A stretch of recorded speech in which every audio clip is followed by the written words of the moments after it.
A paz do Senhor para todos, dando continuidade ao estudo da revista Lições Bíblicas, quarto trimestre de 2020, estamos aqui na lição 3, Jó e a realidade de Satanás, a fragilidade humana e a soberania divina, é o título da revista. Textual em Jó, capítulo 1, versículo 6. E vindo um dia em que os filhos de Deus vieram apresentar-se perante o Senhor, veio também Satanás entre eles.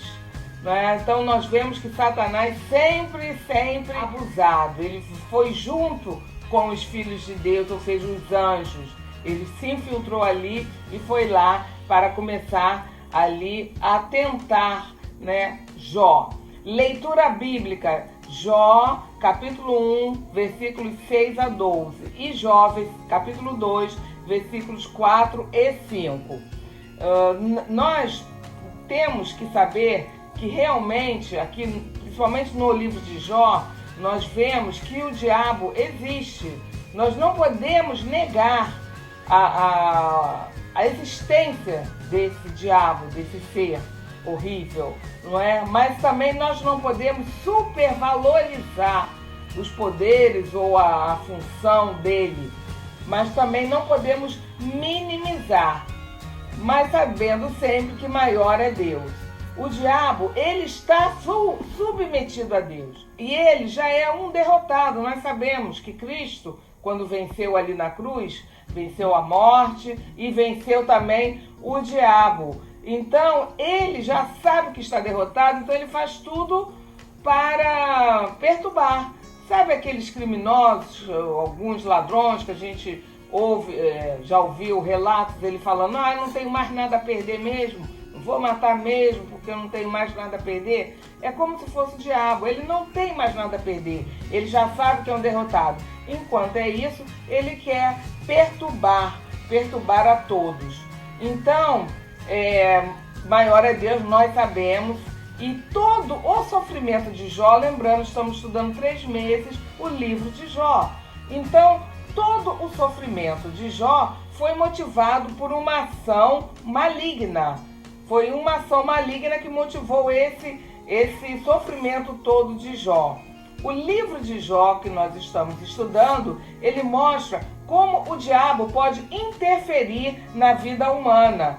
Ele é um ser espiritual e muita gente está aí de bobeira. Não, o diabo não existe, isso é coisa que inventaram. Enquanto é isso, o diabo está, aproveitando para fazer arruaça na vida desta pessoa. Outras pessoas falam: não, ele existe sim, eu morro de medo dele, meu Deus, o que pode me acontecer? Se ficarmos também com medo terrivelmente dele, ele aproveita para fazer as arruaças também. Esse livro que nós estamos estudando, ele mostra como o diabo pode interferir na vida humana. Ele é um ser espiritual, mas ele age, ele entra, com as ações na nossa vida material aqui na Terra. Nós não podemos dar espaço para ele agir. Como é que a gente não dá espaço? Orando, vigiando, sempre com Deus, sempre na palavra, obedecendo. E aí nós não damos espaço para que ele possa ficar fazendo coisas horríveis nas nossas vidas.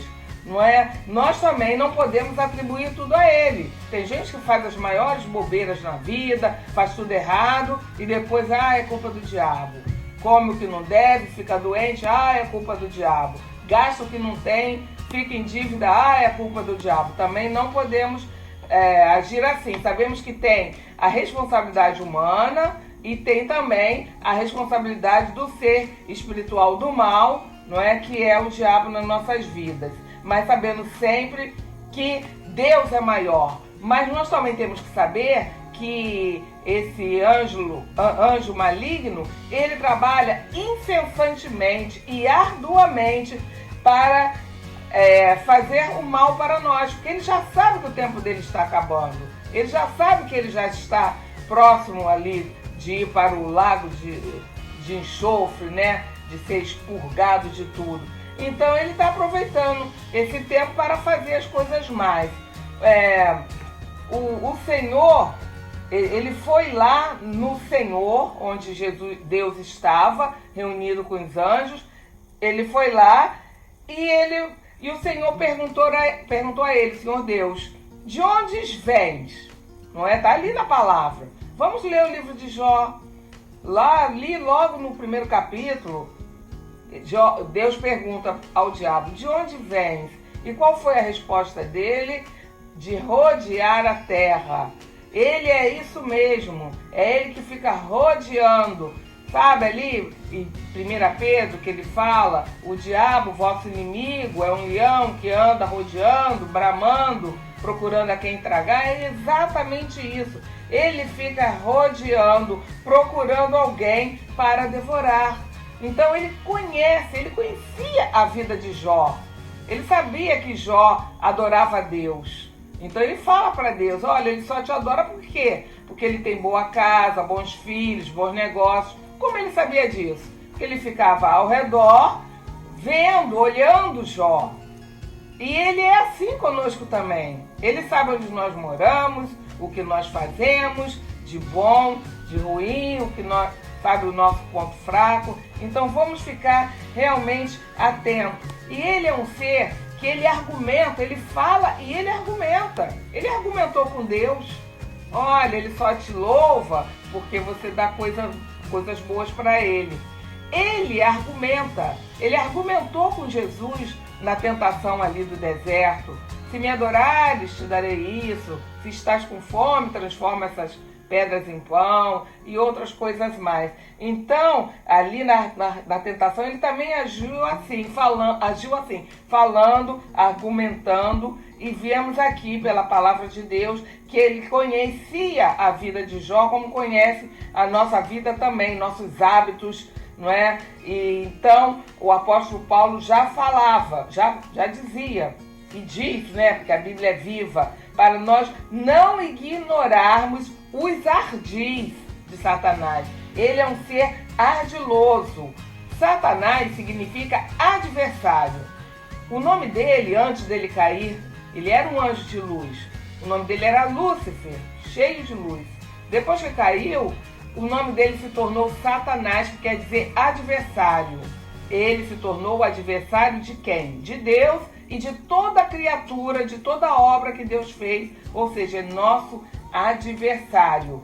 Então, temos que ter cuidado, não é? Porque ele veio roubar, matar e destruir, como diz a Bíblia. Ele traz dor, traz sofrimento, e ele veio tentar, acusar, não é? Matar, roubar e destruir. Então, no livro de Jó, Satanás impôs sofrimento a Jó. Ninguém sofreu como Jó. Acho que somente Cristo, não é, sofreu como Jó. Por isso que dizem que Jó é uma tipificação de Cristo, não é? É uma tipificação de Cristo. Então, mas no Antigo Testamento, ninguém sofreu como Jó, porque ele atingiu as posses de Jó, a família, os filhos, a saúde, os negócios, tudo para praticar o mal. Ele é o acusador. No livro de Jó, ele acusou Jó de negociar com Deus, de ser interesseiro. Ele só te adora por interesse. Então ele é esse acusador que nos acusa de coisas que a gente não fez. Nos acusa de coisas que nós não pensamos nem em fazer.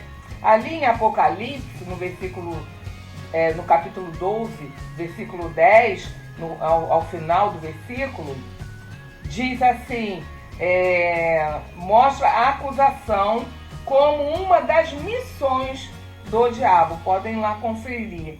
Com Deus não se negocia. Jó, ele tinha um amor incondicional como nós devemos ter com Deus. Não era por causa do sofrimento que Jó deixaria de servir a Deus, de adorar a Deus. Nós vemos isso no livro. Nós também não, devemos ficar atentos a isso. Ali em Abacuque, livro de Abacuque, capítulo 3, no versículo 17, é um versículo super conhecido, não é? Ainda que a figueira não floresça, nem haja fruto na vide, todavia eu adorarei ao Senhor. Então é assim que nós temos que fazer, assim que Jó fez. E ele é tentador, ele tentou para o mal, ele tentou o povo sabeu e o povo caldeu. Os sabeus e os caldeus foram os povos que destruíram ali os bens de Jó. Houve assim terremoto não, ventania, tufão, veio fogo do céu, conforme é relatado no livro, que seria talvez relâmpagos, não sei, raios, que destruíram bens de Jó. Mas a maioria foi os caldeus e os sabeus que destruíram. Às vezes a gente está perdendo coisa, não sabe por quê, nossa, isso escandalha, eu perdi a outra coisa, meus bens, foi falência, foi isso, foi aquilo. Às vezes é por ação humana, até por falta de sabedoria nossa mesmo, falta de gerenciar, de administrar bem, mas a maioria, muitas vezes realmente é o inimigo que tenta ali alguém a nos roubar, a usar mal os nossos objetos, enfim. Então sabemos que ele é esse tentador, é esse acusador, e ele vai ali fazendo outras coisas horríveis, como fez com Jó. Só que no livro de Jó, esse diabo, ele só vai até o capítulo 3. Até o capítulo 3 ele é mencionado, mas até o final do livro de Jó, ele não é mais mencionado.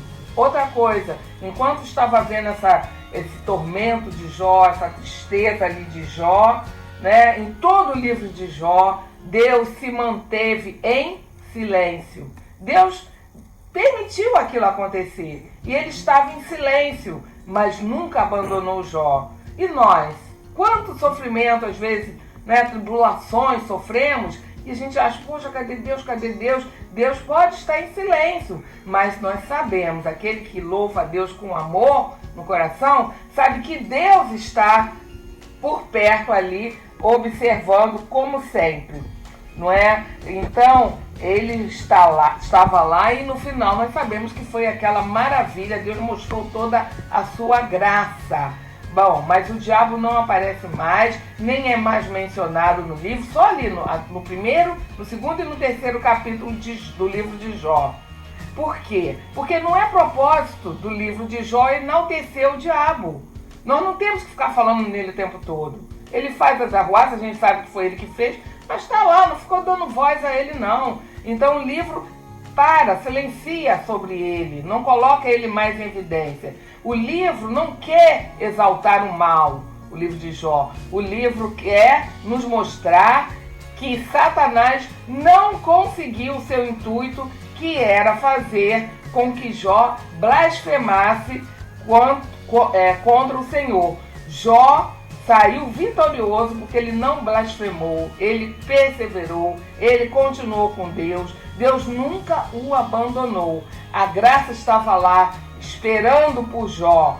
Jó sempre esteve debaixo da soberania de Deus. Nós também. Pode acontecer o que acontecer, mas nós estamos debaixo da soberania de Deus. O que acontecer conosco, nós sabemos que é vontade de Deus.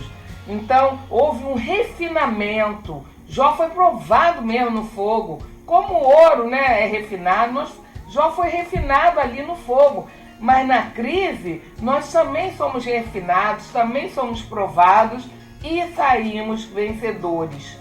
Também, nas provações, nós vamos chegar num lugar melhor. Não se desesperem com Deus, não se desesperem com as situações. Deus está sempre no controle de tudo e graças a Deus que nós estamos escondidos em Cristo.